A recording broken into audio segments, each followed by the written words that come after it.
In this video, we're going to take a look at how to solve equations in Desmos, in particular exponential functions, but this works logically for any type of function you're dealing with. So let's say that our equation is b equals 500 times 1.06 to the t power, and that, we'll learn about this more at some point, gives the balance of a $500 investment at 6% interest after t years. And we want to determine exactly when the balance reaches $1,255.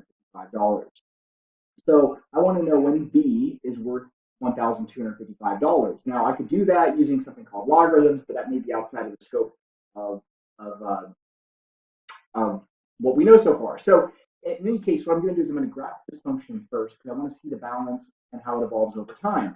And I can't use B and T, so I've got to use Y and X. I'm going to go ahead and use f of X, just so I can maybe create a table later. And I'm going to type in 500 times 1.06 caret x, okay? So to get this multiplication sign, I just did shift and the 8 button on my keyboard, which does multiplication sign.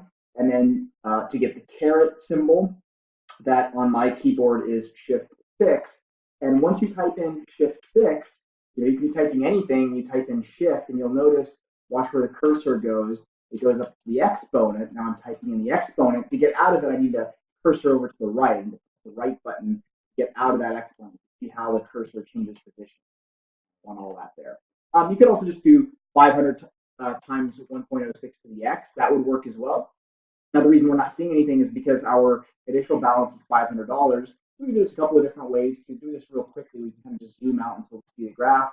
And of course, it's scaled very stretched out too much. So I'm going to kind of play around with that a little bit. Now, if I do f of x in here, it's not going to change anything. I can even do y equals. It's the same graph. F of x equals. The advantage of doing that is I want to create a table and reference the function f of x. I'll do that later.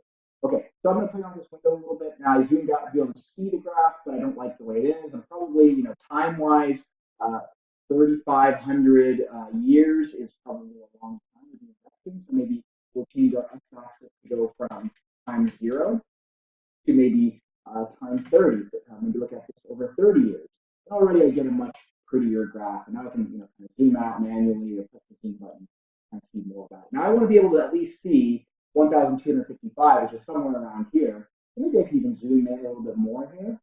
And there we go. Okay, so what I'm going to do next, I'm going to type in y equals 1,255, and that's going to give me a horizontal line at y equals 1,255, and I can see that whenever my blue curve, my balance, intersects the $1,255 balance, I will get a point right there. I can click to it, and it tells me that at exactly 15.794 years, we have a balance of $1,255. You do have to do y equals for this. If you just type in 1,255, it's not going to do anything. So with constants, if you want to graph a horizontal line, you have to either say y equals, or if you do x equals, smaller, x equals 12. In this case, it's going to plot a vertical line.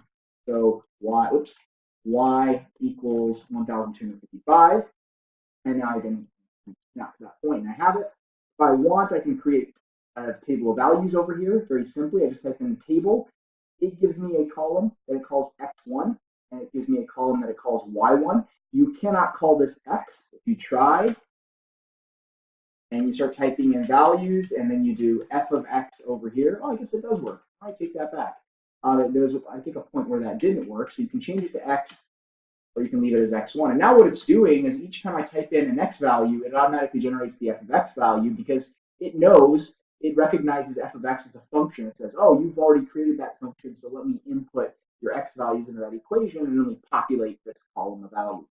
If this were x1, notice that nothing pops up over here because it doesn't know what values to reference. So if you type in 1, and you don't even need to do a subscript, you just type in x1, and then it automatically goes to a subscript, everything populates, and now you can get a table of values over here. That's in a very simple nutshell how you could solve problems. You can get really creative with this. In fact, notice that it creates a slider in here, so I can start answering questions of, when does the balance reach other amounts? I can either change that value here, or I can change it in the slider. And furthermore, if I want to adjust how far up or down this thing slides, I can either go from like 0 to 1,300 if I want, and step sizes in terms of 1.